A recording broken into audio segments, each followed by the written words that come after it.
and the newly unveiled presidential candidate for 2027, fellow party leaders, and distinguished guests of this great congregation, PLP, Unite Liberate, hi cousins, hi cousins, cousins hi, shemeji hi, hi bros, hi sis, asanteni sana. Thank you very much. Let me take this opportunity on behalf of DCP and our supporters across the country, congratulate the Honorable Mother Karua for having been given the green light by her party to be a presidential candidate in the forthcoming general election. Pongezi, my sister. And let me say we are very happy because we now know a good leader is available to lead the country. The Honorable Mother Karua has incredible credentials in matters governance, democracy, justice, and studying family for the people of Kenya. Mother Karua will go to the end to liberate this country. We are therefore very happy that her party has endorsed her as a presidential candidate, and as she has said, she has already started convincing us to think whether she can fly the flag. And we are saying women are great leaders in this country. And not just in politics, in every sector. In business, in agriculture, in church, in all spheres of influence. Our women have proven that they can be trusted with leadership, they are passionate, and they mean well for the people of Kenya. I'm sure everybody knows Mother Wangari Karua, if elected president of Kenya, she cannot steal from the people of Kenya. I don't think Mother would ever order for people to be shot in the leg. I don't think Mother Wangari Karua, as a mother, grandmother, can order for the killing of Gen Zs. So we have a great leader, and the people of Kenya have a choice to make. Let me say, let nobody worry that Mother here is a presidential candidate, Kalonzo Musyoka is presidential candidate, Rigathi is presidential candidate, Eugene Wamalwa is presidential candidate. As the Honorable Mother has put it, let everybody go and mobilize for votes. Go and sell your candidature, sell your vision, and convince Kenyans that you can be president. And then when we sit, as it has been very well explained, we want to assure the people of Kenya that we shall sacrifice. We shall make whatever sacrifices necessary for this country to make sure, under whatever circumstances, we have one presidential candidate to face William Ruto. My sister, I want to assure you, if you convince us, I'm sure you can, that you are the right person. I'll campaign for you the way I campaigned for William Ruto. Yeah. I and my supporters will rally behind you. And we will do it the way it has never been done before. And I and my supporters are ready to support anybody whom we agree is the one to face William Ruto. And I would do it very happily. I only have one disappointment in case I'm not chosen. Just one. Just one disappointment. I will miss the opportunity to face William Ruto in the presidential debates. Hiyo mtu tukikutana kwa debate nitamkaanga, lakini That's the only disappointment I would have. But otherwise we'll be available to do what we must do. Isn't it? Let's be watchful and very alert.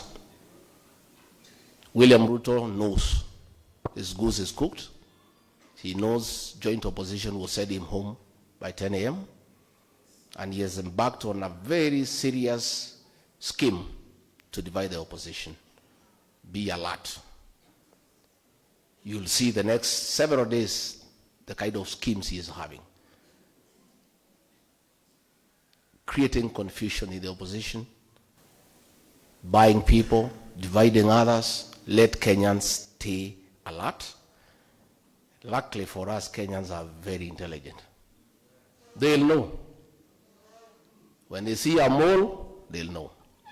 When they see somebody being used to divide the opposition, they'll know.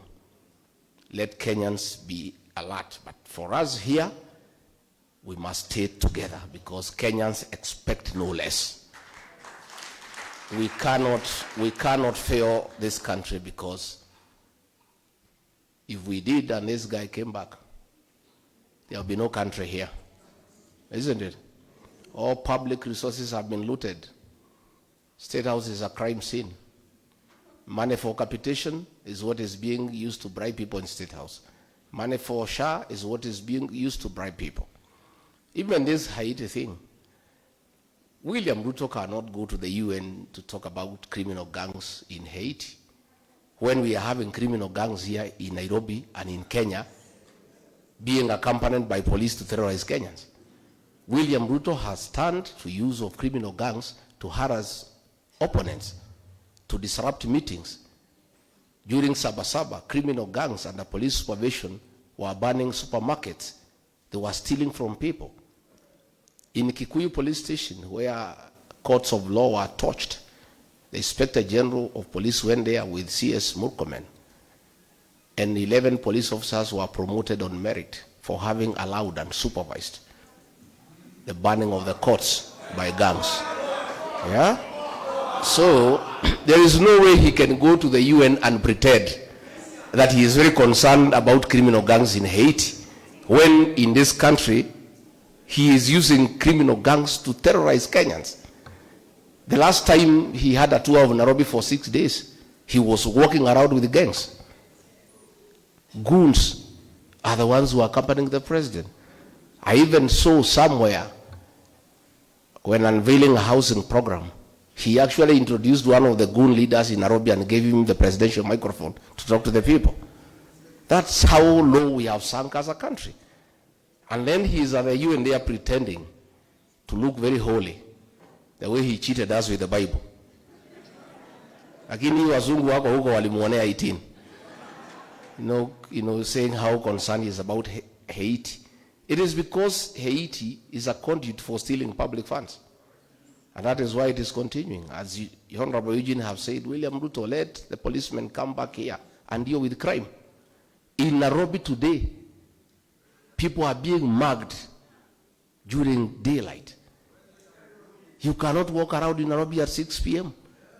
And instead of these policemen coming here to help us deal with those gangs, they are somewhere in Haiti being killed and being butchered. I saw him shamelessly condemn the use of arms in Sudan. Yet everybody knows he is the one who is doing business with Hemeti and exporting guns to Sudan to kill women and children. And then he is there at the UN Assembly pretending. This guy is one of the most deceptive leaders we have ever seen in the history of this country. Everybody knows the arms in Sudan are from Kenya, and he is the one who is behind it. Then he is there pretending to condemn. So, good people, let us stay united. Let us stay focused. We have a job to do. We're going to do it. Kenyans are behind us 100%. It's only we leaders who can let them down. And Kenyans are looking upon us. Yeah, they are looking upon us to provide leadership and to do the right thing to restore our country. And as the Honorable Mother has put it, once we form government in whatever capacity, whatever role Abiy has to play, we must restore our nation. You know? And that is the job at hand. We must make sure we have a functioning education system. We have a functioning health system. We bring to an end abductions and extrajudicial killing. We must restore the dignity of the payslip. And I said the other day, and Ruto was abusing me, I said, the government we shall form, our first job is to abolish the housing levy. Isn't it? Yeah, and these houses, we give them to the county governments to manage them, collect rent, and refund the money they have deducted from the people of Kenya. Yeah? And then, Ruto was crying that we have no brain, because we are saying we must do the right thing. And we allow him to say what he wants to say. But when the votes are counted, you understand who has brain in this country. Yeah? See, imebaki muda mchache sana. Yeah, it's looking ni mbali, lakini ni muda mchache. I heard Musalia saying that in Africa nobody can be one term. Sasa wewe Musalia, hii Malawi, is it in Europe or is it in Asia? Yeah?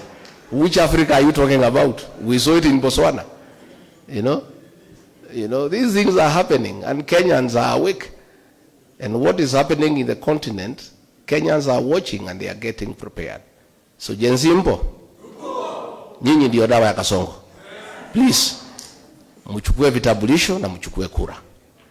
What you are doing on the smartphone is very good and we applaud you. And we really are very happy by enlightening Kenyans on what is going on. But the true and the real transformation of this country will happen on the ballot box. You must have the tool of change. The tool of change is the vote. So much as you are passionate on the smartphone, you must go to the next level and register as voters and help restore this country. You owe it to this country, Gen Zs, and you must understand you are the greatest shareholders in this country and stakeholders because you have longer to live than all of us. So you have a duty to make sure that you are governed properly and the country is run in an efficient manner where there is prosperity.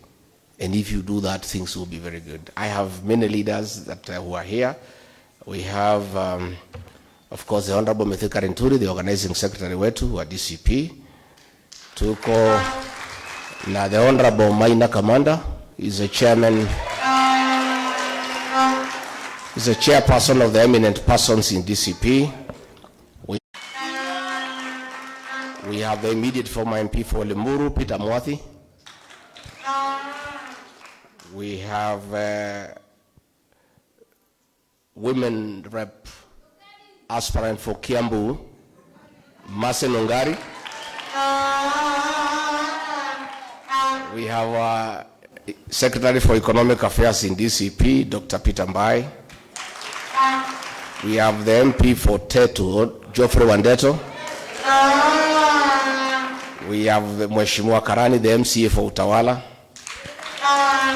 And thank you very much for coming. And then we have our leaders of Gen Z, DCP National Youth Leader, Wanjiko Thega. That young girl was